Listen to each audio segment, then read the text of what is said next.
অবস্থা উন্নত করতে হবে। হ্যাঁ ঠিক আছে। আচ্ছা এখন কি হচ্ছে ট্রান্সফরমার ইকুইভ্যালেন্ট সার্কিটের ভিতর এরকম কয়েকটা পার্টস হবে। এখানেও আমি এইটাকে আইডিয়াল করে ফেলছি।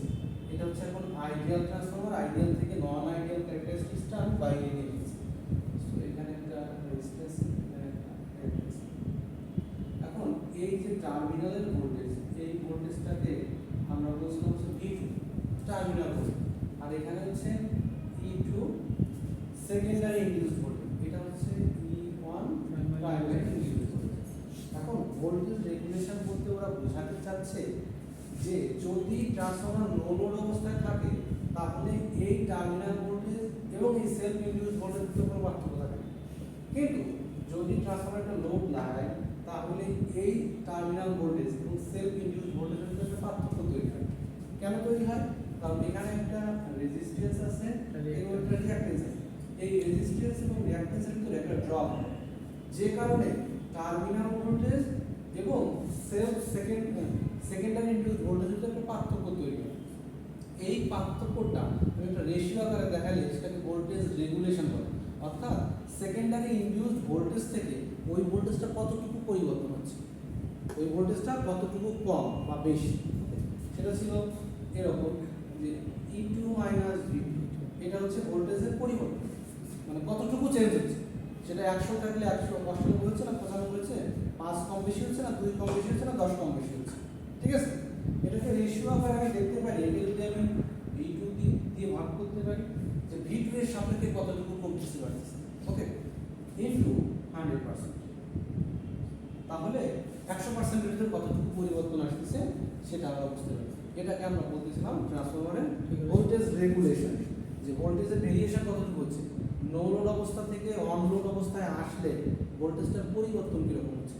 অর্থাৎ লোড লাগায় আমি যে কোনো একটা কম লোড লাগাইছি তখন ভোল্টেজের একটা পরিবর্তন হয়েছে, টার্মিনাল ভোল্টেজ পরিবর্তন হয়েছে। আবার বড় লোড লাগাইলে টার্মিনাল ভোল্টেজের অন্যরকম একটা পরিবর্তন আছে। সো লোড লাগানো অবস্থায় ট্রান্সফরমারের টার্মিনাল ভোল্টেজের যে পরিবর্তন হয় সেটা এই ইনডিউসড ভোল্টেজের সাপেক্ষে কতটুকু কম বা বেশি সেটা দেখানো হয় সে ভোল্টেজ রেগুলেশন। এখন ভোল্টেজ রেগুলেশন হতে পারে দুই প্রকার, একটা বলছিলাম পজিটিভ ভোল্টেজ রেগুলেশন, একটা হচ্ছে নেগেটিভ ভোল্টেজ রেগুলেশন। ট্রান্সফরমারে আমি লোড হিসেবে রেজিস্টিভ লোড লাগাইতে পারি। লোড তো তিন প্রকার, রেজিস্টিভ, ইন্ডাকটিভ অ্যান্ড ক্যাপাসিটিভ। এই তিন ধরনের, আমি এই তিন ধরনের লোড লাগালে এখানে তিন ধরনের ক্যারেক্টারিস্টিক্স শো করবে। যদি রেজিস্টিভ এবং ইন্ডাকটিভ হয় তাহলে টার্মিনাল ভোল্টেজটা এই সেকেন্ডারি ভোল্টেজ থেকে কম হয়, তখন E2 সবসময় V2 থেকে বড়, E2 সবসময় V2 থেকে বড়। যদি তাই হয় তাহলে এই পার্টটার মানটা পজিটিভ, এই পার্টটার মান সবসময় পজিটিভ হবে, কারণ এই পার্টটা পজিটিভ হবে। যদি আমি রেজিস্টিভ অ্যান্ড ইন্ডাকটিভ লোড, এই দুইটা লোডের ক্ষেত্রে এই কথাটা সত্য, কিন্তু আমি যদি ক্যাপাসিটিভ লোড লাগাই এই সেকেন্ডারি টার্মিনালে তাহলে দেখা যাবে যে E2 less than V2, that means V2 greater than E2, অর্থাৎ এই সেকেন্ডারি টার্মিনালের ভোল্টেজ E2 থেকে বেশি হয়ে যাবে যদি কোনো ক্যাপাসিটিভ লোড লাগাই, তাহলে সেক্ষেত্রে এই পার্টটার মান নেগেটিভ হয়ে যাবে, সেক্ষেত্রে টোটালটার মানই নেগেটিভ হয়ে যাবে। মনে থাকবে? সো তিন প্রকার লোডের জন্য দুই ধরনের রেগুলেশন হয়, একটা হচ্ছে পজিটিভ, একটা হচ্ছে নেগেটিভ। যদি ক্যাপাসিটিভ লোড লাগাই তাহলে নেগেটিভ ভোল্টেজ রেগুলেশন দেখা দেবে, তার মানে টার্মিনালের ভোল্টেজের পরিবর্তন হচ্ছে নেগেটিভ, মানে বেশি হচ্ছে, টার্মিনালের ভোল্টেজ যা ছিল তার থেকে বেশি হয়ে যাচ্ছে। এখন এই ভোল্টেজ রেগুলেশন ভালো না খারাপ সেটা জানা দরকার আছে। তোমাদের কি মনে হয় ভোল্টেজ রেগুলেশন ভালো না খারাপ?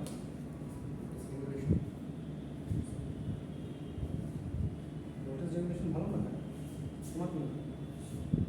যদি টার্মিনাল ভোল্টেজটা স্যার বেশি হয় তাহলে ভালো হবে। টার্মিনাল ভোল্টেজ বেশি হলে ভালো হবে। বেশি বা কম কোনোটাই ভালো না, চাই সমান, লস যেন না লস যাতে না আসে। এখানে পাওয়ারের একটা ইস্যু আছে, ল্যাগিং রিডিং এর একটা ইস্যু আছে, ওকে। আমি চাই সমান, এখানে V2 যা আছে V2 যদি সমান হয় তাহলে সেই ক্ষেত্রে ভালো। কম বেশি হলে ট্রান্সফরমারের ভোল্টেজের আমি লোডের সাথে লোড চেঞ্জের সাথে সাথে যদি টার্মিনালের ভোল্টেজের অনেক বেশি পরিবর্তন ফ্লাকচুয়েশন হয় তাহলে কিন্তু আমাদের ইফিসিয়েন্সিতে প্রবলেম হবে, কারণ এখানে যদি ড্রপ হয়ে যায় বেশি বেশি ঝামেলা বেড়ে যাবে, ঝামেলা। সো আমি চাই যাতে সেকেন্ডারি ইনডিউসড ভোল্টেজ এবং টার্মিনাল ভোল্টেজ সমান হয়। আমি কমও চাই না বেশিও চাই না। ওকে, সেক্ষেত্রে দুই ক্ষেত্রে আমার লস ইন্ট্রোডিউস হয়ে যাবে, লস আসবে। আর যদি সমান সমান থাকে সেক্ষেত্রে কোনো লস আসবে না। এমন ধরনের ট্রান্সফর্মার ডিজাইন করতে হবে যাতে সেই ধরনের ট্রান্সফর্মার ভোল্টেজ রেগুলেশন যাতে কম হয়, কম হয়, সমান কোনোদিনও হবে না, সমান কোনোদিনও বানানো যাবে না। সেটা হবে ideal transformer. Ideal transformer exist করে না। আইডিয়াল ট্রান্সফর্মার হচ্ছে ওই খাতা কলম বোঝার সাথে আইডিয়াল বানাতে হবে। তার নন আইডিয়ালিক ক্যারেক্টারিস্টিক্সটা আমি বের করে নিব বাইরে, যেটা আইডিয়াল চিন্তা করবো কখন, যেমন এই ট্রান্সফর্মারটাকে আমি বলছিলাম আইডিয়াল ট্রান্সফর্মার। কেন বলছি, আমি দুই পাশে সেই নন আইডিয়াল ক্যারেক্টারিস্টিক্সের যে এলিমেন্টগুলো ছিল বের করে দিয়েছি, এই জন্য আমি এটাকে বলতে পারি এটা আইডিয়াল ট্রান্সফর্মার। আচ্ছা, এটা ছিল আমাদের ভোল্টেজ রেগুলেশন। ভোল্টেজ রেগুলেশনের ভিতরে বেশ কয়েকটা ফেজর ডায়াগ্রাম আছে, দেখে নিব। হ্যাঁ, আরেকটা জিনিস পড়িয়েছিলাম, ট্রান্সফর্মার তো বানাবো, ট্রান্সফর্মার যখন টেস্ট করতে হবে, টেস্ট করার জন্য আমি বলছিলাম যে ট্রান্সফর্মার টেস্ট করে আমি কী কী বের করবো। ট্রান্সফর্মার টেস্ট করে আমি সার্কিটের কনস্ট্যান্ট বা প্যারামিটার, ওই যে ট্রান্সফর্মারের ইকুইভ্যালেন্ট সার্কিট আমি দিয়েছি, নো লোড ইকুইভ্যালেন্ট সার্কিট আর অন লোড ইকুইভ্যালেন্ট সার্কিট, সেটা দুই রকমের ছিল। ওদের ভিতরে কিছু প্যারামিটার ছিল, যেমন X naught, R naught, R one, X one, R two, X two, এ ধরনের প্যারামিটার ছিল না। এই প্যারামিটারগুলো আমার টেস্ট করে বের করতে হবে। আমি একটা ট্রান্সফর্মার বানালাম, আমি তো আর ওহম মিটার দিয়ে মেপে দেখিনি যে ওর রেজিস্ট্যান্স কত, তাই কি মেপে দেখেছি। আবার ওর রিঅ্যাক্ট্যান্স কত সেটাও তো আমি মাপতে পারি, ওর লিকেজ ফ্লাক্স কতটুকু সেটাও তো আমি জানি না। এখন এই জিনিসগুলো তো আমার বের করতে হবে, কারণ এই জিনিসগুলো যদি বের না হয় তাহলে এই সেকেন্ডারি ভোল্টেজ কতটুকু হতে পারে তার ধারণা থাকবে না, ট্রান্সফর্মারের ক্যারেক্টারিস্টিক্সটা কেমন হবে তার ধারণা থাকবে না। এই জন্য ট্রান্সফর্মার টেস্টিং করে এই সমস্ত জিনিস আমি বের করছি। আর কি লাগবে, ট্রান্সফর্মার ইফিসিয়েন্ট কিনা, ট্রান্সফর্মারের ইফিসিয়েন্সি ভালো কিনা সেটা দেখব। আর হচ্ছে ট্রান্সফর্মারের ভোল্টেজ রেগুলেশন কেমন হয়, ট্রান্সফর্মার যদি টেস্টিং করি এই তিনটা উপাত্ত আমি খুঁজে বের করতে পারবো। ইফিসিয়েন্সি ক্যালকুলেশন, ইফিসিয়েন্সি ক্যালকুলেশন হচ্ছে ইনপুট কি দেবো, আউটপুট কতটুকু পাবো, রেশিও আউটপুট বাই ইনপুট, এটা হচ্ছে ইফিসিয়েন্সি। ওটা আসবো আমার সামনে, ইফিসিয়েন্সির কথা সামনে আসবে। এখন এই ট্রান্সফর্মার যে টেস্ট করা হবে, এই টেস্টটা ট্রান্সফর্মারকে টেস্টিং করবো কি ট্রান্সফর্মার লোড লাগিয়ে করবো না লোড না লাগিয়ে করবো, এটা একটা কথা। যে টেস্ট করতে গেলে লোড লাগাতে হবে কি লাগাতে হবে। ট্রান্সফর্মারের অন লোড অবস্থায় কখনোই টেস্টিং করা হয় না, কারণ তুমি যদি চিন্তা করো একটা মেগাভোল্ট অ্যাম্পিয়ার রেঞ্জের বড় মানের একটা, যেগুলো সাব স্টেশনের কাছে মনে করো যে স্টেপ আপ ট্রান্সফর্মার যেগুলো আছে, জেনারেটিং স্টেশনে যেগুলো আছে সেগুলো তো অনেক বড়, তাতে মেগাভোল্ট মানে এত পরিমাণ পাওয়ার, এত পরিমাণ লোড আমি কোথায় পাবো। পুরো ঢাকা সিটিতে হয়তো সমস্ত কিছু মিলে এত লোড নেই, এত বড় ট্রান্সফর্মার থাকতেই পারে যে একটা ট্রান্সফর্মার দিয়ে ধরো ঢাকায় সাপ্লাই হচ্ছে বা চট্টগ্রামে সাপ্লাই হচ্ছে। সো ঢাকার শুধু ঢাকার লোডই না, সে চট্টগ্রামের লোডে সাপ্লাই দেয়। সো এত বড় লোড পাওয়া মুশকিল। সো অনলোডে অসুবিধা এটা হচ্ছে, আবার টেস্ট করার সময় শুধু লোড জ্বালানো, সে লোড কি কোনো কাজ করবে না, কোনো কাজে লাগবে না। আমার কাজে লাগলেই কাজ জ্বালাই গেছে, দিনের বেলায় টেস্ট করছি, সবসময় আলো আছে দিনে, কিন্তু আমি আলো সমস্ত জ্বালাই গেছি, কোনো কাজ দরকার নেই। এই সমস্ত অসুবিধার কারণে ট্রান্সফর্মার অনলোডে তার টেস্টিংটা করা হয়। আরেকটা অসুবিধা আছে যে ট্রান্সফর্মার যদি পার্শিয়াল লোডে তুমি টেস্ট করো, যেমন তার রেঞ্জ ছিল মনে করো যে 100 কিলোওয়াট, মনে করো 100 কিলোওয়াট লাগাইলে সে মোটামুটি ফুল লোডে থাকে। এখন তুমি যদি তাকে 100 কিলোওয়াট না লাগিয়ে 50 কিলোওয়াট লোড লাগাও, আপে লাগিয়েছো, সেক্ষেত্রে ওই ট্রান্সফর্মার যে ডেটাগুলো দিবে ওই ডেটাগুলো অ্যাপ্রোপ্রিয়েট হবে না, সঠিক ডেটা দিবে না, কারণ তুমি ফুল লোডে তো অপারেশনটা করো না। আর ফুল লোডে অপারেশন না করলে কিছু কিছু তথ্য ভুল আসবে। এই জন্য আমরা ট্রান্সফর্মারটা সবসময় ফুল লোডে অপারেট করার চেষ্টা করি। এই জন্য দুইটা টেস্টের কন্ডিশন বলা হচ্ছে যে আমি ওয়ান লোডে করবো না, কিন্তু দুইটা মানে বুদ্ধি আছে, যে দুইটা বুদ্ধি দিয়ে ট্রান্সফর্মার টেস্টিংগুলো করা হবে। এর একটা নাম হচ্ছে ওপেন সার্কিট টেস্ট, আর একটা হচ্ছে short circuit test. Open circuit test আমি গত ক্লাসে পড়িয়েছি। ওপেন সার্কিট টেস্টটা কি বলবো স্যার? ওপেন সার্কিট টেস্টের ক্ষেত্রে স্যার আমাদের যে সাসপেন্সের যে ট্রাফিকেশন স্যার আমাদের এসি কারেন্টের ওপেন সার্কিট টেস্ট আগে বলি ওপেন সার্কিট টেস্ট জিনিসটা আসলে কি করতে ওপেন সার্কিট টেস্ট আমি কি বের করব ওপেন সার্কিট টেস্ট আমি করব ট্রান্সফরমারের কোর লস বের করার জন্য ট্রান্সফরমার যখন নো লোড কন্ডিশনে থাকবে তখন তো সে একটু কারেন্ট নেয় হ্যাঁ সে নিজে চলার জন্য এখন ওই যে একটু পাওয়ার নিচ্ছে ওই পাওয়ারটা তো লস কোথায় লস হচ্ছে কোরের ভিতরে লস হচ্ছে তাহলে এই নো লোড কন্ডিশনে যদি নো লোড টেস্ট করি তাহলে ওপেন সার্কিট টেস্ট করি তাহলে ওই কোর লস কতটুকু হবে বের করা যাবে ওকে তাহলে নো লোড টেস্ট করা ওপেন সার্কিট টেস্ট কেন করা হবে স্যার ওই যে কত ফুল লস করবে কোর লস বের করার জন্য এর সঙ্গে সঙ্গে আনুষঙ্গিক আরও কিছু বের করা যাবে সেটা কেমন ছিল সেটা ছিল যে ট্রান্সফরমারের যখন ওপেন সার্কিট টেস্ট করবো তার মানে শুধুমাত্র একটা সাইড থাকবে এই পার্টটাই থাকবে বাকি পার্ট সব ওপেন হয়ে যাবে তাই না জি স্যার আর নট এখানে হচ্ছে সাপ্লাই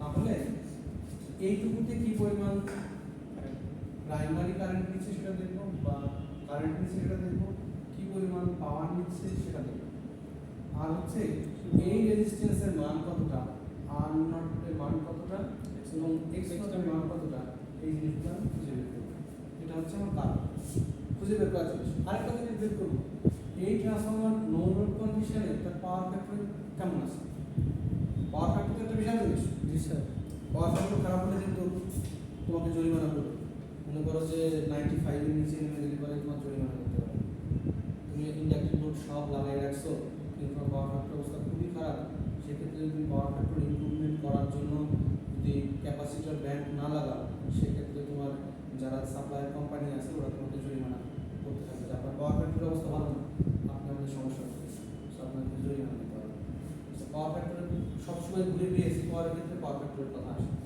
এখানে পাওয়ার ফ্যাক্টর ক্যালকুলেট করবো সেটার জন্য কস এই কয়টা তথ্য হচ্ছে আমি নো লোড টেস্ট থেকে পেতে পারি এখন নো লোড টেস্ট করতে গেলে ট্রান্সফরমার দুইটা সাইড আছে একটা হচ্ছে প্রাইমারি সাইড একটা হচ্ছে Secondary side. সেকেন্ডারি সাইড একটা হচ্ছে লো ভোল্টেজ উইন্ডিং একটা হচ্ছে হাই ভোল্টেজ উইন্ডিং তা আমি এখন প্রাইমারি এবং সেকেন্ডারি বলবো না আমি High voltage বলবো হাই ভোল্টেজ এবং লো ভোল্টেজ উইন্ডিং যখন ট্রান্সফরমারে ওপেন সার্কিট টেস্ট করব তখন সেটা আমি অবশ্যই লো ভোল্টেজ উইন্ডিংয়ে করব এবং হাই ভোল্টেজ উইন্ডিংটা ওপেন রেখে দেবো হাই ভোল্টেজ হাই ভোল্টেজ উইন্ডিংটা ওপেন থাকবে লো ভোল্টেজ উইন্ডিংয়ে আমি মেজারমেন্টগুলো করব অর্থাৎ এইটা আমি ধরে নিই এটা ছিল আমার লো ভোল্টেজ উইন্ডিং ধরো এটা ছিল লো ভোল্টেজ উইন্ডিং এখানে আমি সাপ্লাই দেবো এখানে আমি সাপ্লাই দেবো ওই সাপ্লাই দেওয়ার পরে এখানে কিছু মিটার ডেটা অ্যারেঞ্জমেন্ট করে একটা কাজ করবো ওকে এটুকু বুঝে রাখবেন আমি লো ভোল্টেজ উইন্ডিংয়ে করতেছি মানে স্টেপ আপ ট্রান্সফরমার যে ধরনের ট্রান্সফরমারই হোক যে ধরনের ট্রান্সফরমারই হোক সেটা আমি লো তার যে সাইডে লো ভোল্টেজ ওই সাইডে নিয়ে কাজ করবো সেটা ট্রান্সফার যে কোনো ট্রান্সফরমার নিচ্ছ স্টেপ আপ হোক স্টেপ ডাউন হোক কোনো সমস্যা নেই আমি খেয়াল করবো তার লো ভোল্টেজ উইন্ডিং কোনটা আমাকে খুঁজে বের করতে হবে তার লো ভোল্টেজ উইন্ডিং কোনটা ওই লো ভোল্টেজ উইন্ডিং হচ্ছে আমি টেস্টটা চালাবো এখন কথা হচ্ছে হাই ভোল্টেজ উইন্ডিং কেন চালাবো না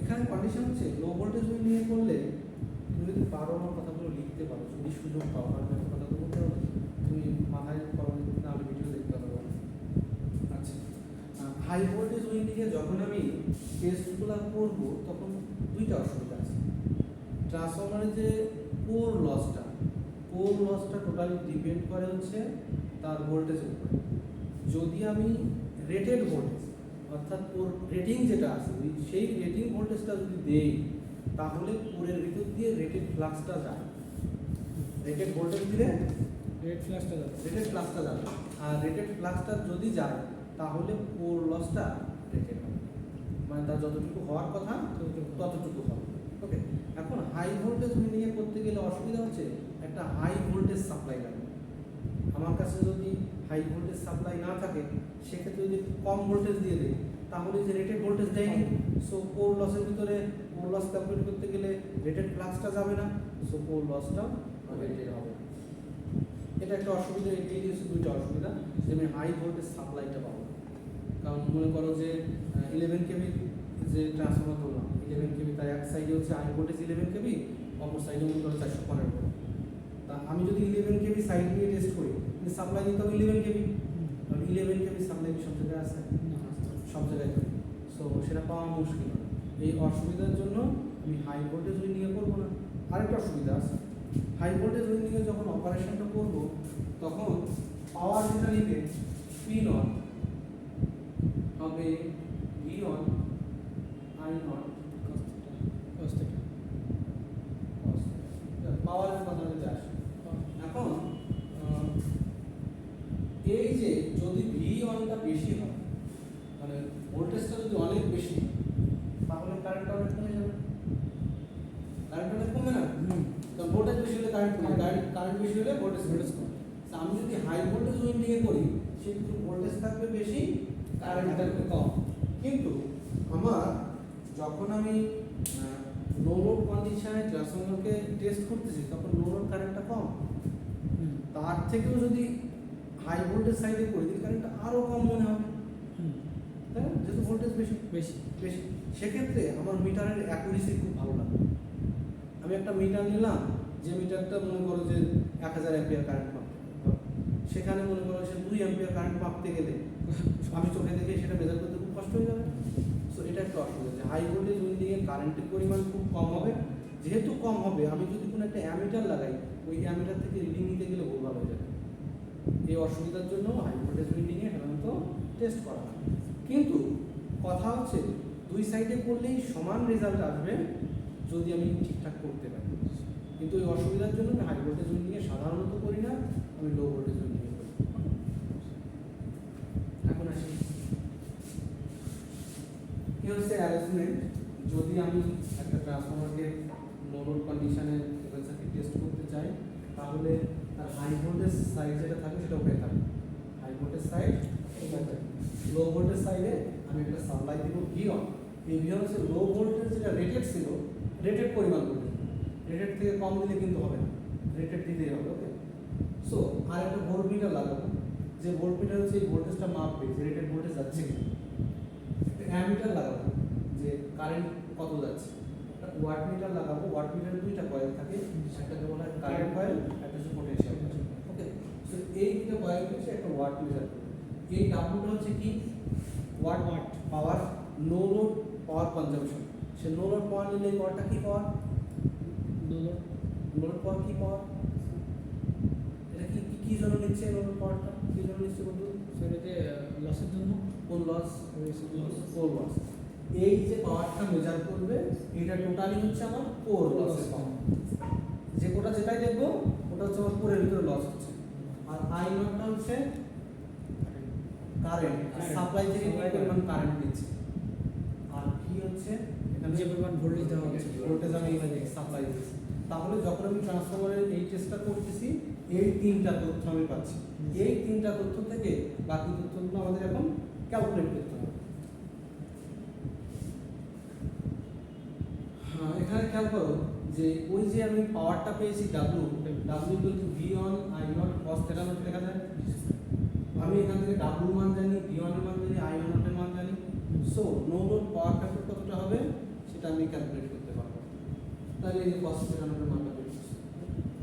আবার চিন্তা করো ম্যাগনেটাইজিং কারেন্ট আই ডাব্লু যেটা ছিল, আই নিউ যেটা ছিল, আই নিউ সমান I naught sine phi naught বা থিটা নট, তুমি যাই বলো না কেন, ফাই নট সেটা। আর আই ডাব্লু হচ্ছে I naught cos phi naught, তাই তো? এই সূত্রগুলো ইউজ করে আমি X naught, R naught, cos theta naught, আর এদিকে আই নিউ এবং আই ডাব্লু ইউজ করতে পারবো। এইগুলো হচ্ছে আমার ট্রান্সফরমারকে যদি আমি ওপেন সার্কিট টেস্ট করি, তাহলে এই তথ্যগুলো আমি পেতে পারবো।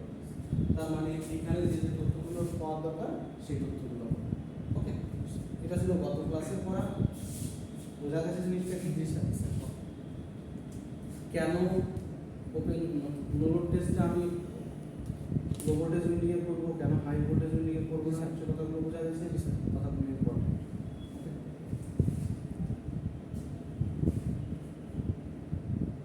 একটা ম্যাথ ও আসছিল, ম্যাথটা করিয়েছিলাম, ম্যাথটা তুমি নিজে নিজে করো। হ্যাঁ, এখানে সমস্ত তথ্যই দেওয়া আছে, সেখান থেকে ওই সূত্রগুলো ইউজ করে তোমাকে ম্যাথটা করতে হবে। আমি চাইলে কোর লসের দুইটা কম্পোনেন্ট আছে, হ্যাঁ, কোর লসের দুইটা কম্পোনেন্ট আছে। কি কি কম্পোনেন্ট? একটা হচ্ছে ইজি কারেন্ট লস আর হচ্ছে হিস্টেরিসিস কারেন্ট, হিস্টেরিসিস লস। একটা হচ্ছে eddy current loss, Hysteresis loss। Hysteresis loss, দুইটা আলাদা আলাদা লস। এখন আমি তো টোটাল লস ক্যালকুলেট করেছিলাম, পি নট হচ্ছে টোটাল লস। আমার যদি কোনো তথ্যের প্রয়োজনে দুইটা লসকে আলাদা করতে হয়, তাহলে সেটা আলাদা করার জন্য এখানে আলাদা কিছু নিয়ম আছে। তার জন্য আবার আলাদা আলাদা অপারেশন করতে হবে, দুইটা আলাদা ফ্রিকোয়েন্সিতে ট্রান্সফর্মারকে অপারেট করতে হবে। আলাদা ফ্রিকোয়েন্সিতে অপারেট করে কিছু সূত্র ইউজ করে দুইটাকে আলাদা করা যায়। এটুকু জেনে রাখবো যে কোর লস এবং হিস্টেরিসিস লস দুইটাকে আলাদা করা যায়, কিন্তু আলাদা করতে গেলে আমার দুইটা আলাদা ফ্রিকোয়েন্সিতে ট্রান্সফর্মারকে টেস্ট করতে হবে। একটা যদি 50 হার্টজে করি, একটা 51 বা 60 করতে পারবো, সমস্যা নেই। আমাদের 60 আছে স্যার, বাংলাদেশে 60 হার্টজ চলে, 50। আমেরিকাতে 60 হার্টজ। কিন্তু তোমার শেষ সাথে টেস্টিং এর সাথে তুমি চাইলে 50 হার্টজ আর 60 হার্টজ জেনারেট করতে পারো না, অবশ্যই পারো। আচ্ছা, এখন আসি শর্ট সার্কিট।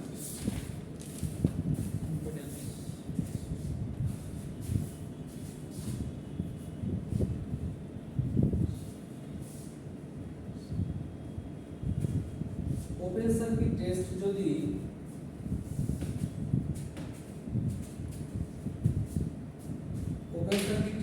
যদি আমার নো লোড কন্ডিশনে যে প্যারামিটারগুলো বের করতে পারে, যেমন are not, x not, I not, এই প্যারামিটারগুলো বের করছে না, শর্ট সার্কিট টেস্টে তাহলে কি বের করবো?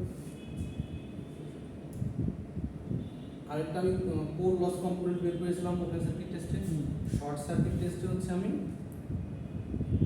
স্যার এই যে কপার লস, কপার লস, যে কপার লস কি পরিমাণ কপার লস হচ্ছে? ওই যে ওই যে স্যার এই যে রেজিস্ট্যান্সের হ্যাঁ, রেজিস্ট্যান্সের ভিতরে যে লসটা হচ্ছে R1 এক্সপোনেন্সিয়াল যে লসটা হচ্ছে R1, R2 এর যে লসটা হচ্ছে, এই লসগুলো হচ্ছে আমি এই শর্ট সার্কিট টেস্টে আমি বের করতে পারবো।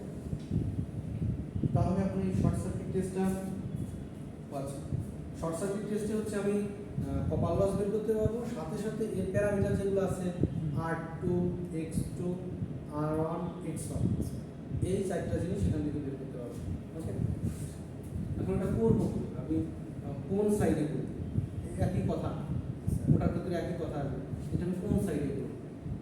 শর্ট সার্কিট টেস্টটা আমি লো ভোল্টেজ নিয়ে করবো না হাই ভোল্টেজ নিয়ে করবো? কথা হচ্ছে শর্ট সার্কিট টেস্টটা আমরা করবো হচ্ছে হাই ভোল্টেজ নিয়ে।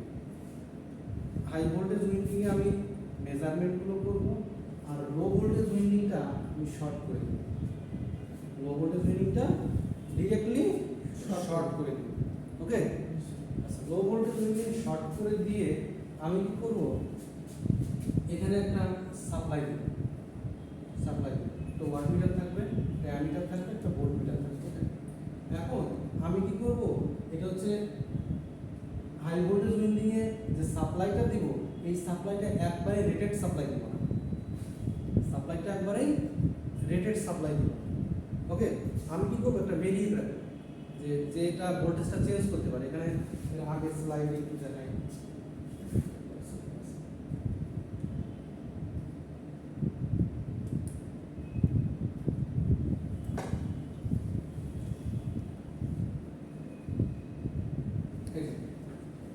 মনে করো একটা অটো ট্রান্সফরমার আমি মাঝে রেখেছি এর ভেরিয়েট, যেটা ভোল্টেজটা চেঞ্জ করতে আমি ট্রান্সফরমার টেস্ট করার সময় এই ভেরিয়েটটা রাখবো।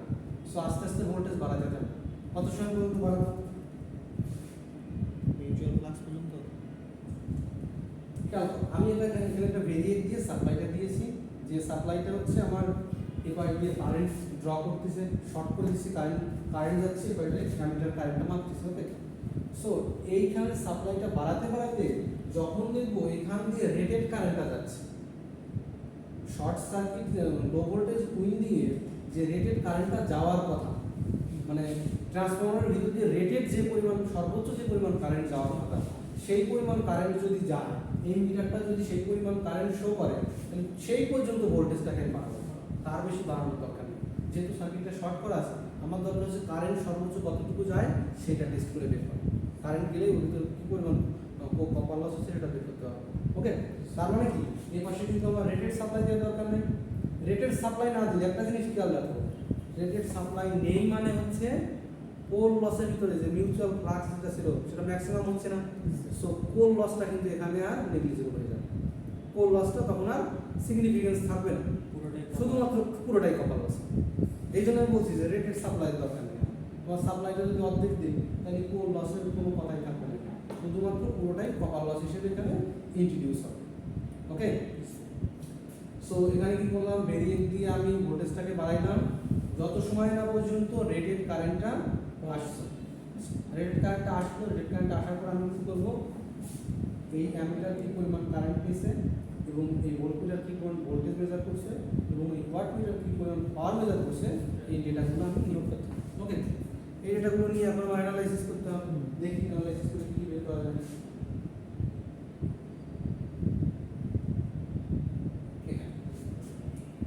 এখন এই যে ওয়াটমিটার পাওয়ারটা নিছে, এই পাওয়ারটা তো টোটাল লস, এটা হচ্ছে অ্যাক্টিভ পাওয়ার। অ্যাক্টিভ পাওয়ার কোথায়, রেজিস্ট্যান্সের ভিতরে লস আছে। এই ট্রান্সফরমারের ভিতরে রেজিস্ট্যান্স আছে কয়টা, দুইটা, R1 R2। টোটালটাকে বলতেছে R01 হিসেবে ঠিক করতেছে, R01 টোটাল রেজিস্ট্যান্সের কথা বলে আমি চিন্তা করি R01। তাহলে W ইকুয়ালস টু লস কত, I স্কয়ার R, লস হচ্ছে I স্কয়ার R তো। সো I স্কয়ার R হচ্ছে লস। এখান থেকে আমি কি বলবো, R0 অন করতে হবে, বের করতে হবে তো। কারণ আমি যেহেতু এখানে কস থাকার দরকার নেই, তো রেজিস্ট্যান্স কস থাকার তো দরকার নেই, রেজিস্ট্যান্সের ভিতরে কি কোনো লস হচ্ছে I স্কয়ার R। ওকে, এখান থেকে আমি R0 অন বের করব। স্যার এখানে ওই I1 এর স্কয়ার গেল কি, I1 স্কয়ার না কোথায় গেল, সেকেন্ড লাইনে WI। আচ্ছা, এটা ভুলে যাই, এটা আসলে ভুল করছি আমি, খেয়াল করি। এখন আসো, আমি তো বের করলাম R0 বের করলাম, R0 যদি বের করতে হয় তাহলে এখন আমার টোটাল একটা জিনিস এখান থেকে বের করতে হবে, সেটা কি করা আছে।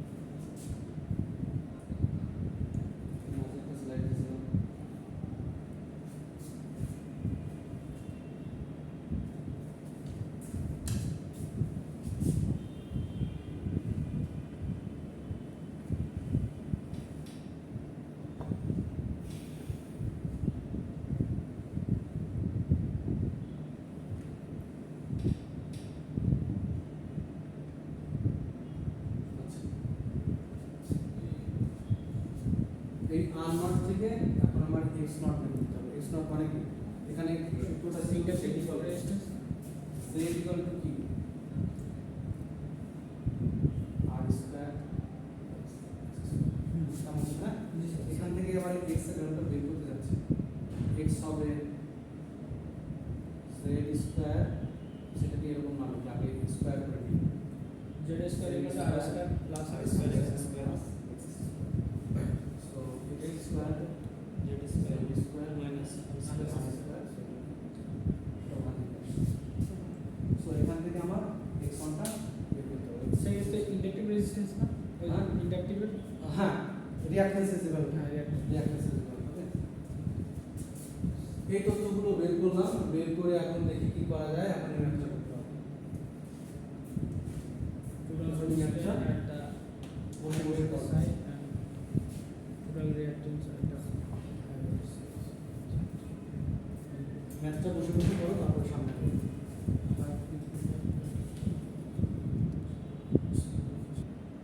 স্টপ করে দিলে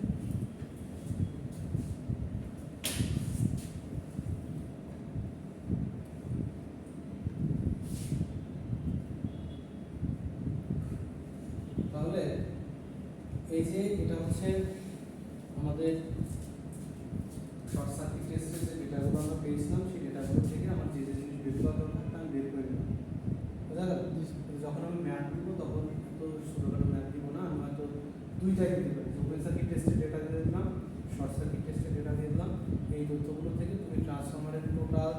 প্যারামিটারসগুলো আছে সেই প্যারামিটারগুলো খুঁজে বের করো। ওকে, ঠিক আছে হ্যাঁ অনেক হইতে হবে এই যদি R1 এর মান হ্যাঁ R1 আর 2 বের করি R1 R2 এর মান বের করতে চাও আরো বহুত ঝামেলা করতে হবে তোমাদের। প্রাইমারি সাইডে কত, সেকেন্ডারি সাইডে কত, সেটা করতে গেলে বহুত হিসাব নিকাশ করতে হবে। তুমি বের করতে যাচ্ছ যে R1 R01 মানটা তো পুরোটা না R1 প্লাস R2 মিলে যেটা আমি R01 পাইলাম, হ্যাঁ। তুমি হচ্ছে R1 এবং R2 এর মান আলাদা করতেছি। আর পুরোটা তো বের করছি এখন আমি দুটো যদি বের করি দুইটা যদি বের করতে গেলে R2 বা R1 এর মান আগে বের করবো। R2 বা R1 এর মান আগে বের করবো। তাই যদি বের করতে পারো তাহলে এই R2 এর মান বসাই দিলে R1 এর মান R01 এর মান জানো তুমি, সো R1 এর মান বের করতে হবে। সেকেন্ডারি উইন্ডিংস থেকে সেকেন্ডারি কারেন্ট এবং ভোল্টেজ দিয়ে ভাগ করতে হবে, আলাদা আলাদা করে করতে হবে। সেকেন্ডারি উইন্ডিংস এর কারেন্ট এবং ভোল্টেজ দিয়ে ভাগ করে সেকেন্ডারি উইন্ডিংস এর রেজিস্ট্যান্স পেয়ে যাবে। তো সেখান থেকে ওইটা পাবা আর টোটাল তুমি পেয়ে গেছো, সেখান থেকে আর একটা বের করতে হবে। মানে হিসাব নিকাশ করে তোমাকে একটু আলাদা করে নিতে হবে। ওটা সমস্যা। আমাদের টোটাল রেজিস্ট্যান্স বের করেছি। ট্রান্সফর্মার ভোল্টেজ রেগুলেশন সাইড হচ্ছে মিডের সময় করাইছিলাম পড়াইছিলাম করেছি পড়াইছিলাম তার আগ্রহ করে পড়িয়েছি। হ্যাঁ স্যার আচ্ছা,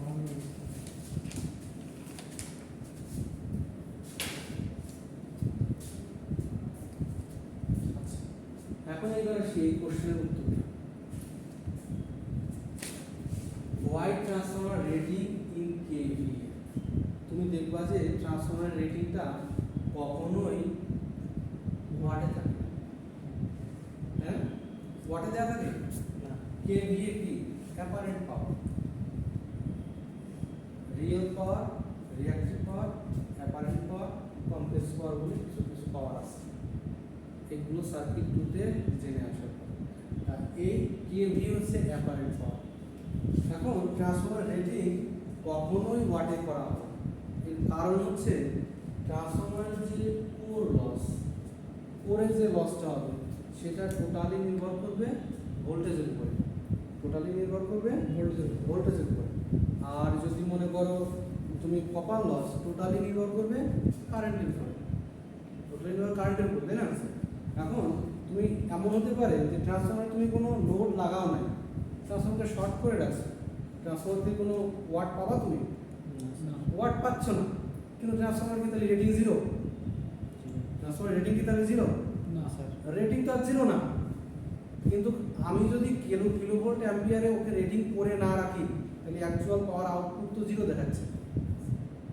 তাহলে কি ট্রান্সফর্মার যারা বিক্রেতা ওরা ধরা খাবে না? দেখা গেল যে ওর কেভিএ যদি আমি না দেই, কোনো আউটপুটই নাই, তুমি বলতেছো তোমার রেটিং এত, তাহলে তুমি দিতেছো না। তখন এই বাণিজ্যিক ভাবে যে আমার যেহেতু কোর লসটা ডিপেন্ড করতেছে আমার ভোল্টেজের উপরে, কপার লসটা ডিপেন্ড করতেছে কারেন্টের উপরে, আমার যদি আউটপুট পাওয়ার নাও যায় তাহলে ওই অ্যাপারেন্ট পাওয়ার হিসেব করলে ওই অ্যাপারেন্ট পাওয়ার ঠিকই সে নিচ্ছে, অ্যাপারেন্ট পাওয়ার সে ঠিকই নিচ্ছে, কারণ আমি সেকেন্ডারি সাইড শর্ট করে দিই, আউটপুটে কোনো পাওয়ার এক্স্যাক্টলি কোনো কার্যকরী কোনো পাওয়ার তো নিচ্ছে না, সব লসটা কিসে হচ্ছে? কোরের ভিতরে লস হচ্ছে। তা কোরের ভিতরে লস হলে সেই লসটার জন্য সে ট্রান্সফর্মার বানায় না। আমি তো পাওয়ার দেওয়ার জন্য বানাইছিলাম, তুমি সিস্টেমটা ওইভাবে ডিজাইন করছো যে কোরের ভিতরে লস হয়েছে, আমার দোষ নেই, আমার তো দোষ নেই। আমি তো এমনভাবে ডিজাইন করেছিলাম যে একটা পাওয়ার তুমি নিতে পারতে, কিন্তু তুমি এমনভাবে সিস্টেমটা দাঁড় করিয়েছো যে তোমার কোরের ভিতরে সব লস হয়ে যাচ্ছে, আউটপুটে কিছুই যাচ্ছে না। এই সমস্যা দূর করার জন্য বাণিজ্যিকভাবে এটাকে কেভিএতে রেটিং করা হয়, নট ওয়াট, নট ওয়াট। বোঝা গেল? খুব কমন কোশ্চেন, সব জায়গাতে ভাইভাতে করা হবে। Why transformer rated by kVA, kVA দিয়ে কেন রেটেড করা হবে? তখন সহজ কথা বলে দিলাম যে আমাদের যে কোর লসটা আছে, কোর লসটা টোটালি ডিপেন্ড করে হচ্ছে ভোল্টেজের উপরে, সো আর কপার লস যেটা থাকবে টোটালি ডিপেন্ড করে হচ্ছে কারেন্টের জন্য। সো আমার যখন রেটিং করব তখন ভি ইন্টু আই দুইটা মিলে রেটিং করব। কোনো কোনো জায়গায় থাকতে পারে যে তুমি এমন সিস্টেম বলে বললাম না যে তুমি ভোল্টেজের উপরে টোটাল নির্ভর করছে, কারেন্টের উপর নির্ভর, কারেন্ট জিরো, টোটাল লস হয়ে যাবে ভোল্টেজের জন্য, সেক্ষেত্রে কি হয়ে যাবে? ঝামেলা হয়ে যাবে না? সো অ্যাপারেন্ট পাওয়ারটা যেন সবসময় ঠিক থাকে, অ্যাপারেন্ট পাওয়ারের হিসাব করতে হবে যে সে সোর্স থেকে অ্যাপারেন্ট পাওয়ার নিচ্ছে কিনা। যদি সোর্স থেকে সে অ্যাপারেন্ট পাওয়ার নেয় তাহলে ঠিক আছে, নট ওয়াট। এই জন্য ট্রান্সফরমারের রেটিংটা সবসময়ই আমরা কেভিএ তে করব, নট ওয়াট। ওকে, তোমরা বাসায় একটু দেখবা যে real power, reactive power, apparent পাওয়ার। কয়েকটা কথা আমাদের মিলিয়ে রাখে, আমি বলছি। রিয়েল পাওয়ার দেখো, what do you mean by real power? Reactive power and apparent power.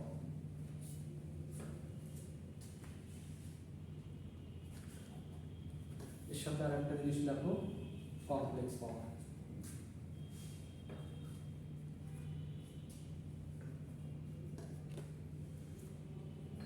বই, ইউটিউব সব জায়গাতেই সুন্দর করে এক্সপ্লেইন করা আছে। আগামী ক্লাসে পড়ে এসে আমাকে একটু জানাও যে জিনিসগুলো। এই পাওয়ার কাট এই পাওয়ারটা না, এই পাওয়ারগুলোর ভিতরে সব থেকে ওটা বন্ধ করেই দাও, এটা এখন দেখে লাভ নেই, কারণ